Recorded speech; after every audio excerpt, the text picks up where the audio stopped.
Well, back by popular demand, Dr. Jerry Tennant joins us. Healing is voltage. We're going to tell you all about that in just a moment on Coast to Coast AM. Dr. Jerry Tennant was accepted in the University of Texas Southwestern Medical School. That was in 1960. Age of 19. That's unheard of. It graduated in the top 10 of his class in 64 with an MD degree. He taught surgeons around the world to do outpatient eye surgery. He was instrumental in getting Congress to pay for outpatient surgery. That saved Medicare millions of dollars every year. And he also was one of the first surgeons in the country to place intraocular lenses in eyes after cataract surgery, eliminating the need for thick, incapacitating glasses after cataract surgery. Here he is back on Coast to Coast. Jerry, how are you? I'm good, sir. How are you? Good to have you back. Well, you were so popular when you were on with me last year that we thought it's time to bring you back, so I'm glad you're here. What's new with you? Well, I had hoped tonight we could talk about healing eye diseases because that's such an important issue, particularly with the aging of the population. And now that we've figured out how to correct some of those problems, I thought that might be a fun thing to talk about tonight. You know, also, and let me ask you, why do some people have to have cataracts replaced and others don't? What causes that? Well, a cataract means that the natural lens in your eye becomes gradually more and more opaque and eventually has to be removed and replaced with a plastic lens so you can see. And the aging process is simply a matter of whether or not the body has the ability to make new cells that work, and that's one of the things I want to discuss at some length with you as we get started with our conversation here. All right. And, of course, when you were on with me back in July of 2010, Jerry, we talked about your work, Healing is Voltage, got a tremendous response into some of the things that you have been doing. Over the course of a year, has anything changed in that direction? Are you more accepting of this as you ever were before?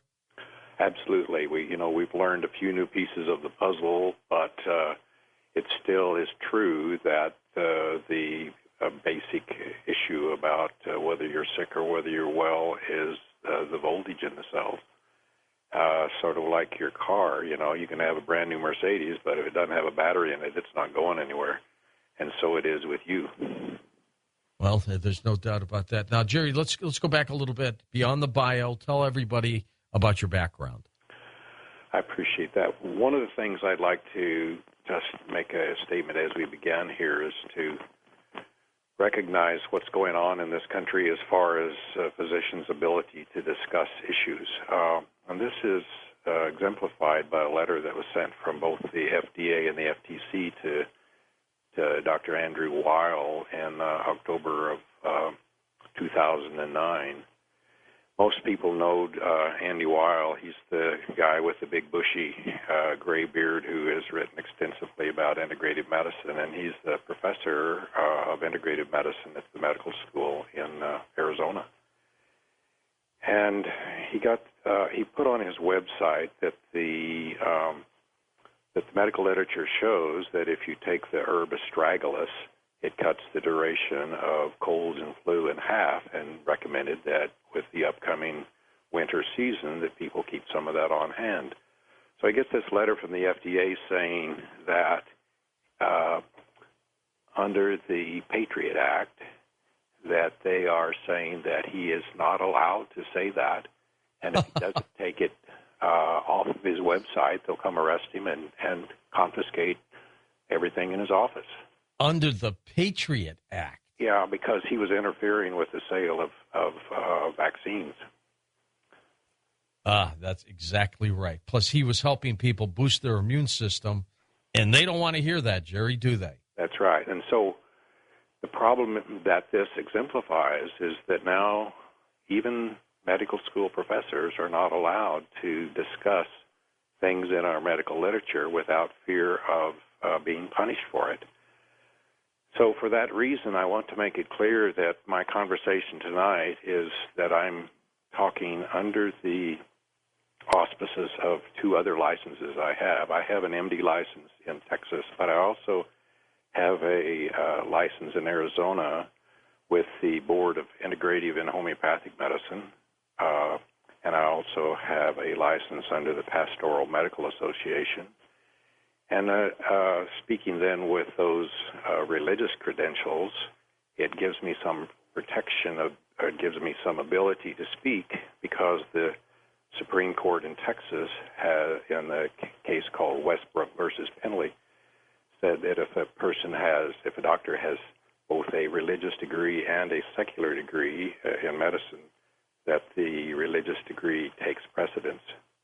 And therefore, I want to just make it clear that anything I speak about tonight, I'm speaking under that protection as well as the First Amendment protection, which allows me to say things that I can't say with just my MD degree. So with that as a preface, I'd like to say that, I was trained primarily as an ophthalmologist and practiced ophthalmology and did eye surgery for about 30 years here in the Dallas area, and I was fortunate enough to develop a lot of the techniques that advanced ophthalmology and changed the way that we did it for the better. One of the things I did was to do the research for the laser for the company called Visex that's used in LASIK surgery. I did about 90% of the research that allowed it to be FDA approved. And I had a lot of fun doing that, but in the process of doing it, I inhaled viruses and got encephalitis and a bleeding disorder. Oh. And so I ended up where I could see a patient and know what was wrong with it, but I couldn't remember how to write a prescription. It was that bad, Jerry? Yep. And also I got spastic movements, which doesn't work really well if you're operating inside somebody's eyeball. No, not at all. And so for all of those reasons, I had to quit work at the end of November of 1995. And I slept about 16 hours a day and had about 3 hours a day in which I could think clearly enough to understand a newspaper, and then like a light switch would go off and I couldn't understand it anymore. So, of course, I went all over the place to the best doctors I could find, and they said, well, you have 3 viruses in your brain. We don't know what to do about it, so don't call us, we'll call you. And good luck. So during those 3 hours or so a day that I could think, I realized I had to figure out how to get myself well. And my first thought was, well, if I can figure out how to make one cell work, I can make them all work. And so I started the process of reading cellular biology books, which I hadn't done for about 30 years. And as I began to read through those books, I noticed that in almost every book there'd be anywhere from a sentence to a page about the fact that cells are designed to run in a very narrow range of pH. Well, I didn't remember a whole lot about pH, except it had something to do with acid-base balance, so I began to study that and came to realize that pH is just really a measurement of voltage in liquids. And critical to the body, isn't it? Yeah, it's like everything else. When I read cells have to run between a pH of 7.35 and 7.45, that made a lot of sense, because if you look how pH is designed, you have to think about the difference between a copper wire and a glass of water. A copper wire that brings voltage into my room here, the switch is either on or off. So if it's on, there are electrons coming into the room and the lights work. The switch is off, then they're none, and so the light doesn't work. But in a liquid, you've got a different situation. A liquid can either be an electron donor or an electron stealer.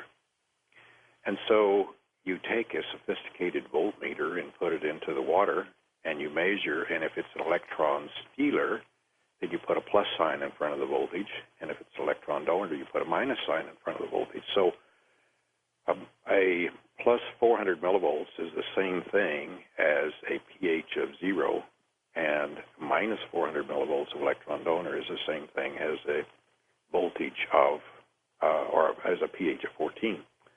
So minus 400 millivolts is a pH of 14. So this 0 to 14 scale that we call pH is just a logarithmic scale of the voltage. So it's really much easier to think about things than just thinking about voltage. So if you look at 7.35, that's the same thing as minus 20 millivolts, and 7.45 is a minus 25 millivolts. So basically what all the cellular biology books tell you is that cells have to run between minus 20 and minus 25 millivolts. Well, once I understood that, I had a really big aha moment because I realized that that must be my problem. Now, I might just mention that because some people ask me this, you can have a voltage potential across a cell membrane that gets as high as minus 90 millivolts. But the environment, the running voltage of the cell is minus 20 to minus 25. And this would be for everybody, right, Jerry? Everybody's cells run that. The only variation is that kids tend to run a little bit higher. Some kids will run at minus 35 instead of minus 25, and some really good-shaped athletes also run at minus 35. But most of us run it at minus 25 if we have a healthy cell. Well, then the other interesting thing is to make a new cell, you need minus 50 millivolts. So think about my thumb for a moment. As I sit here, my thumb's running at minus 25 millivolts, and I'm a happy camper. Then I hit that thumb with a hammer, and I damage and smash a bunch of cells in there. Well, the thumb will immediately go to minus 50 millivolts because it takes minus 50 to make new cells to replace those I smashed with a hammer. Well, at minus 50 millivolts, there are some interesting things that automatically happen. One of the things is that the capillaries, the arterial capillaries, dilate, and the reason they do that at minus 50 millivolts is to dump new raw materials at the curb so that you have the materials you need to make new cells. Well, when those vessels dilate to give you the new raw materials, then your thumb is swollen, it's red, it's warm, it has a pulsing pain, and it makes you say bad words. So the process of healing then has to do with this thing that we know as inflammation. So you get busy with minus 50 millivolts and all the raw materials, and you start making new cells, and when you finish making all of those you smashed with a hammer, your thumb goes back to minus 25, and everything's as it should be. How long does it take to make new cells? Well, that's an interesting thing. It varies from one type of cell to another. For example, the rods and cones in your retina are replaced every 48 hours. The skin you're sitting in this moment is only 6 weeks old. Your liver's 8 weeks old. Your nervous system 8 months old, etc. They regenerate that fast? Yes, sir.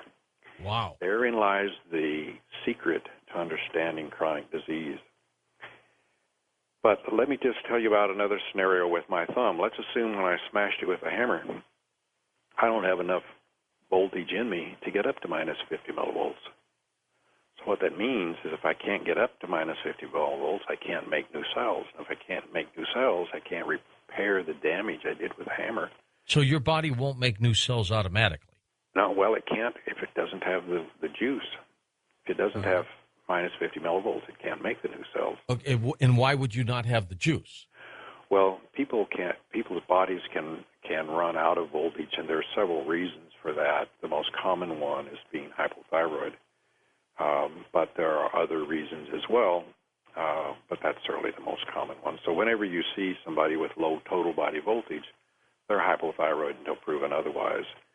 And one of the problems with being hypothyroid is that when you consume fluoride, as we almost all do, fluoride displaces its cousin iodine, and so you make a fake thyroid hormone with fluoride that shows up in your blood test but doesn't work. So you go see your doc, and they do blood tests, and they come back and say, well, your thyroid's working just fine. But it's because of the fluoride in your system. It's making a fake hormone. Huh. And the other problem is that the 80% of the thyroid hormone that's made by the thyroid gland is what's called T4, but the active form is T3. So the body has to convert from T4 to T3, and that conversion requires iodine, selenium, zinc, iron, cortisol, progesterone, and glutathione. And if you're missing one of those guys, you can't convert to T3. Instead, you make another fake hormone called reverse T3. And that's another problem even in people who are diagnosed with hypothyroidism, is that the most common thing to do that doctors do is to put them on a pill that has nothing but T4 in it. And if they're missing, let's say they're zinc depleted or iodine depleted, which 80 to 90% of the population are, then they make a fake hormone, and so the thyroid hormone replacement doesn't work. So that's the most common reason that people end up with low voltage and chronic disease. Constantly. And generally, Jerry, somebody, if you took a pH test of someone, would they generally be too acidic? Yes. Most people. Yeah. The word acidic simply means low voltage. Exactly. And the word alkaline means high voltage or availability of electrons. And doesn't cancer thrive in a low voltage environment? Cancer occurs at plus 30 millivolts, and remember, plus is electron stealer. So as voltage begins to drop from the normal minus 25, when you're down around minus 15, you're tired, minus 10, you're sick. And as voltage keeps dropping, several bad things happen to you. One of the bad things that happens is that oxygen levels drop.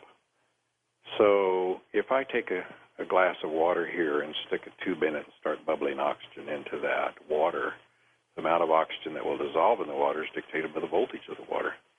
So if I raise the voltage, more oxygen goes into solution. But if I lower the voltage, the oxygen actually comes out of the water and disappears. Well, our cells are 70% water, so as the voltage drops, the oxygen goes away. Well, as oxygen goes away, there are several other bad things that happen. One of them has to do with your metabolism and your energy production system. Inside cells, we have a rechargeable battery system that provides energy for the enzymes inside the cell to work. And that battery system is called ADP and ATP. A charged up battery is called ATP, and a discharged battery is called ADP. And so we have a battery recharger inside the cell called the Krebs cycle. So for every unit of fat you put into the Krebs cycle, if oxygen is available, you get 38 recharged ATP batteries. But if oxygen is not available, for every unit of fat you put through that recharger, you only get 2 ATPs. So it's like having a car that goes from 38 miles a gallon to 2 miles a gallon. And of course that helps explain why people get tired as their voltage drops. Then another bad thing that happens is that each of us contains about 1 trillion bugs, and those bugs are asleep as long as oxygen's around. But as soon as the oxygen goes away, the bugs wake up, and the first thing the bugs want to do when they wake up is have lunch. They want to have you for lunch. Yeah. And so since bugs don't have teeth, they can't take a bite out of your cells, and so they put out digestive enzymes to dissolve your cells so they can get the nutrients out. Well, those enzymes that are dissolving your cells don't just stay right where the bugs are. They get in your bloodstream and go all over the place and dissolve cells all over and cause damage here and there and everywhere. So think about a strep bacteria having a picnic on your tonsil. They're having a lot of fun, but you perceive it as a really sore throat. And that's right. The That's right. enzymes get into your bloodstream, and then you get a fever and throw up and feel terrible. But one of the serious things that happens is that those digestive enzymes can go down and scar your heart valves, or they can go down and scar your knees. And so you get these diseases elsewhere in the body when you have some bugs that are hiding out somewhere else. All right, hold on for a second, Jerry. We're going to hit the break in just a moment. Our guest tonight, Dr. Jerry Tennant, Healing is Voltage. We'll be back in a moment on Coast to Coast AM. Well, next hour, we're going to have some open lines and continue following the breaking story of the power outage on the West Coast. Millions of people without power right now. If you're lucky enough to have one of C. Crane's portable radios and you can hear this program, then call in with us next hour as we continue to chat about this disaster. We'll come back in a moment. We'll take some calls, continue chatting with Dr. Jerry Tennant. Healing is Voltage. That's next on Coast to Coast AM. Back with Dr. Jerry Tennant. Healing is Voltage. Let's go to the phones as well. Gary in Toledo, Ohio, you're up with us. Go ahead, Gary. Hi, good evening. I have a real quick question. I have a medical oddity. I'm losing a lot of my senses, sight, hearing, smell, and taste specifically. I've been to the major medical centers in the Midwest and different opinions. Primarily, I'm being told that I have a mitochondrial genetic mutation. And it's a real puzzle, very rare, they're telling me. And since you're an ophthalmologist, I've lost complete vision in my left eye, and I'm seeing 2600 in my right eye. I am trying to think of anything you might suggest that could basically help me to regain vision if possible, and likewise hold on to my senses if that's at all possible. Have you heard anything like this, Jerry? Oh, yes, indeed. Oh, thank God. First of all, if we just talk about the mitochondrial disease, that's sort of what I was talking about a minute ago with the ATP situation, the ability to recharge to give the voltage so that the mitochondria can work. And one of the more common things that damages that is heavy metals like mercury. So one would want to know, if you have a heavy metal load. But this applies to the eyes, the nervous system, and all the rest of the body. The thing the shift in thinking you have to think about is this. All chronic disease is caused by the inability to make new cells that work. So let me just say that one more time. All chronic disease is caused by the inability of the body to make new cells that work. So when you have a chronic disease, whether it's disease of your liver, disease of your nervous system as you have, you ask the question, why am I not able to make new cells? Well, making new cells, you need the voltage, which we've already talked a little bit about, but then you need to have the raw materials. And basically cells are primarily made up of gears inside made of amino acids or proteins, and the cell membranes are made from fats. So then you have to ask the question, okay, why do I not have those available so that I can make the cells? So let's just take a look at the proteins for just one moment. The human is designed to never, ever absorb proteins. I'll say that once more. The human is designed to never, ever absorb proteins. And the reason is the way things are supposed to work is when you eat a protein, stomach acid breaks that into amino acids, and then you use those amino acids to make your own proteins. There are several reasons that's important. Behind your breastbone, you have a gland called the thymus gland, and that thymus gland contains the database of all the proteins that are you. So when the white cells are made, they go through the thymus, and that database is downloaded into the white cells, and the white cells go zooming around your body, and they bump into a protein, and they compare it against the database. And if that's a protein you made, then that white blood cell says, oh, you're me, have a nice day. And it goes on and looks for another one. And it finds another protein, and it says, whoops, you're not in my database. You're here to hurt me. You must be a virus or a bacteria. And so it calls in the immune troops. The immune troops make antibodies and attack that protein, try to destroy it. And if it can't destroy it, it stores it in fat cells. So the problem then is if you don't have enough stomach acid to break proteins down into amino acids, then every time you eat, you absorb one of those proteins, and that whole protein is looked at as your body by a foreigner, an invader, and therefore you end up attacking everything you just eat. Well, when you have all of that immune system reaction going on, then that causes all sorts of grief. So it's very important to have stomach acid. And what does it take to make stomach acid? It takes vitamin B1, iodine, zinc, and salt. And so if you're missing any one of those things and can't make stomach acid, or if you're taking pills to shut down your stomach acid, you're going to end up having all sorts of problems. Another problem is that without stomach acid, you can't absorb zinc, and without zinc, you can't make neurochemicals like dopamine and serotonin, so your brain doesn't work the way it's supposed to. So just fixing stomach acid goes a long way towards solving lots of problems and all sorts of chronic disease, including the one you have. And another one has to do with fats.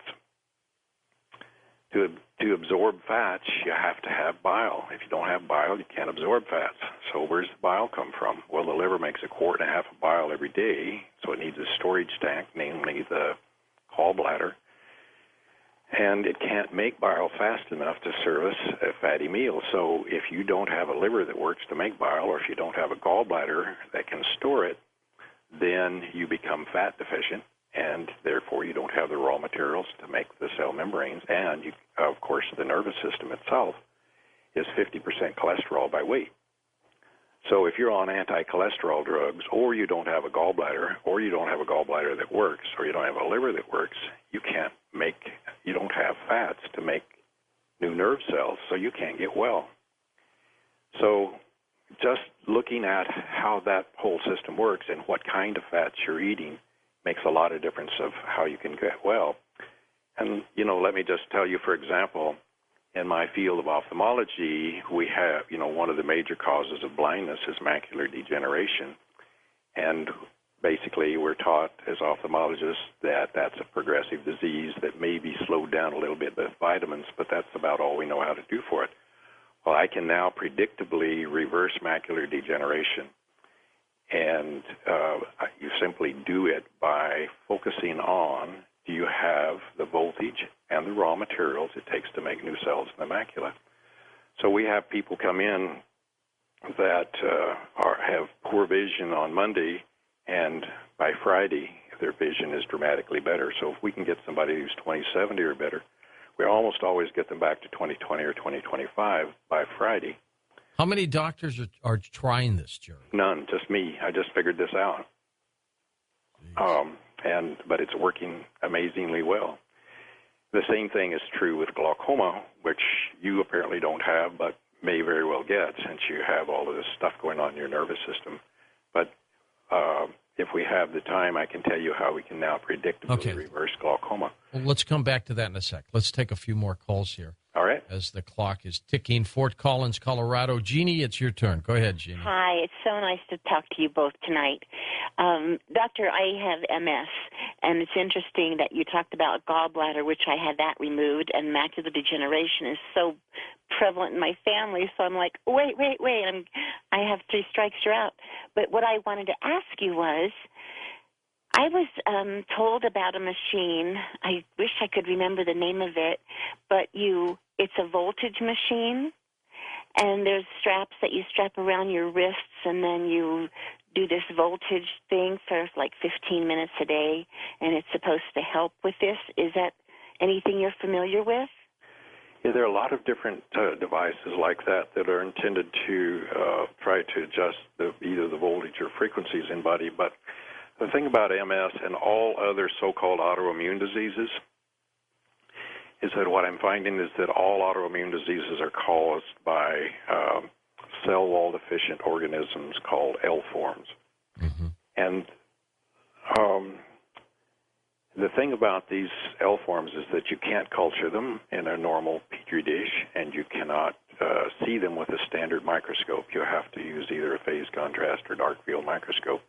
And you look at a drop of blood and you can see these bugs swarming around in there, and that's what's causing the problem. So in all autoimmune diseases, what you'll find is there's a hidden infection someplace. So I was talking earlier about how when you have strep throat, the strep can put out a digestive enzyme that goes down and scars your heart valves. Well, when you have MS or any other autoimmune disease, you've got bugs hiding someplace that are going up and damaging your nerve cells. And the most common place for bugs to hide in MS is actually in your teeth. So most people that have MS will have either a root canal, which is they're always infected, or a crown or a filling that has infection under it, and that infection drops the voltage enough with the poisons called gliotoxins that allow these cell wall deficient L forms to go damage your nervous system. So the way you fix autoimmune diseases is you go find the hidden infection, which is easily identified by measuring where the voltage is low, get rid of the infection, and the autoimmune disease goes away. All right, let's go to Bronx. Gerald, you're up with us in New York. Hi, Gerald. Yes. Hi, how are you, George? Dr. Tennant, how are you? I'm good, thank you. I have a condition called RP, retinitis pigmentosa. I'm sure you're familiar with it. Now, could this be a voltage problem in the sense that the retina is inflamed with retinitis pigmentosa? again, all chronic disease is caused by your inability to make new cells. And so the question is either the inability to make them or you've got some toxin that's damaged them after they get made. And so, and the same is when you have something that's believed to be genetic, then it means that the genes have been modified by some toxins or by deficiencies. There's an interesting bit of work done by Waterland and his group that shows that our genes actually change if we have nutritional deficiencies. And so, you know, the approach for all chronic diseases is to look at why don't you have the ability to make a cell? Is it the voltage? Is it the proteins? Is it the fats? Is it the vitamins and minerals, et cetera? And then, you know, one of the things, unfortunately, we don't have time to talk about is this amazing stuff called fulvic acid, which has the ability, it's the way the universe works, to control heavy metals, radiation, all sorts of problems. You said folic acid?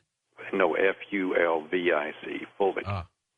And so the way the universe works is that you have, normally fulvic acid is present in our plants. We eat it and we have it in our system.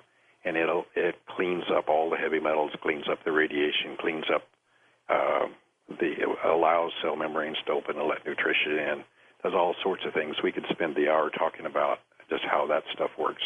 But that's one of the keys that we use in fixing all these kinds of chronic diseases is to get the body back to the way it was designed to work in the first place. And so if you fix the fulvic levels, you fix the nitric oxide levels, you fix the fats, you fix the proteins and the vitamins and minerals, then you have all the raw materials and the voltage you need. You can go make new cells, and that's how we're able to reverse chronic diseases that have previously been thought to be irreversible or we don't know what causes them. All right, next up, let's go to Van Nuys, California. It's Audrey, first-time caller. Hi, Audrey. Yes, hi, how are you? Good. I wanted to ask the guest, well, actually, I thought about a couple more things to ask. One of them just kind of came to mind when you said something about the crowns and the root canals affecting,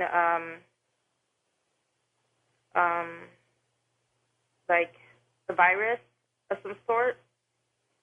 Yeah, most of the hidden infections are in teeth. Oh, that's no. Yeah, most dentists will tell you to take an antibiotic, Jerry, won't they? Yeah, but the antibiotics won't affect L forms. They actually make them worse. Oh, they do. All right. Let's go to Stephen in Thousand Oaks, California. Hey, Stephen, on the Skype line. Go ahead. Stephen? Well, he's not on the Skype line anymore, but Karen is there in Colorado. Go ahead, Karen. Good evening, gentlemen. Doctor, I'd like to ask a question, Mason, about the effects of high voltage on the human body. The effects of high voltage? Yes, sir. Back in 81, I came in contact with 17,000 volts. That's not a good thing. No, it wasn't. It took me about a year to learn how to speak again. But I was wondering about any other aspects of the voltage and what long-term effects it may have. Well, since you survived it and it's been this long, then the likelihood is that most of your systems are back to running the way they're supposed to. You know, if you think about other things, if I have a power surge in here in my house and don't have surge protectors, it can burn out my computer or my stereo or whatever. And then I have to get a new circuit board or a new device. And with cells, when you have excess voltage like that, it will kill some of the cells. But if it doesn't kill you, then, you have the ability to make new ones and replace it. So generally, once you make the new ones and replace them, you're fine. One of the interesting things about people who've been struck with really high voltage, such as lightning, is that there has never been a recorded case of cancer being struck by lightning where it didn't cure the cancer. Isn't that fun? That's interesting. Huh. How many people that get hit by lightning actually die? Most of them? Most of them. Yeah. But those that have cancer and live, the cancer's gone. I Gone. think that's an interesting statistic. What does that tell you? Is science doing anything with this, Jerry? Not much. This is off the radar because almost all of the research in science is funded by pharmaceutical companies, and they don't want to look at voltage. They want to look at new pills. Well, and as you know, the body is electric. There's no doubt about that. Let's go to Carol in Rolette, Texas. We'll squeeze you in here. Carol, go ahead. Hello, George. Hello, Doctor. Hi. I'm actually hypothyroid, and I take 115 micrograms of levothyroxine. Last week, they diagnosed me with acute pancreatitis. I thought I was having a heart attack. They kept me in the hospital for a couple of days, sent me home, and I'm still having the problem. So what should I do? Well, pancreatitis generally is a result of not having enough stomach acid. Here's how that works. When you put anything at all in your stomach, the stomach's going to attempt to go to a pH of 2. Of course, that's very acidic, and it accomplishes that by secreting hydrochloric acid into the stomach. And for every molecule of hydrochloric acid that goes into the stomach, it simultaneously creates a molecule of bicarbonate, which goes into the blood and into the surrounding tissue. Then, when the food passes into the small intestine, it has to go to a pH of 8. And to get up there, the pancreas makes baking soda or bicarbonate to inject into the small intestine, and simultaneously hydrochloric acid is injected into the pancreas. Well, while the food was in the stomach, if you put bicarbonate into the tissue and into the blood, then that bicarbonate is sitting there, and so when the hydrochloric acid comes in, it's neutralized and everything's fine. But if you didn't have the ability to make the stomach acid because either you're taking Prilosec or one of those kinds of pills, or your iodine or zinc or vitamin B1 depleted, then you never put that original bicarbonate in your pancreas. So when it injects the hydrochloric acid in it, of course, that irritates it. Now you got pancreatitis.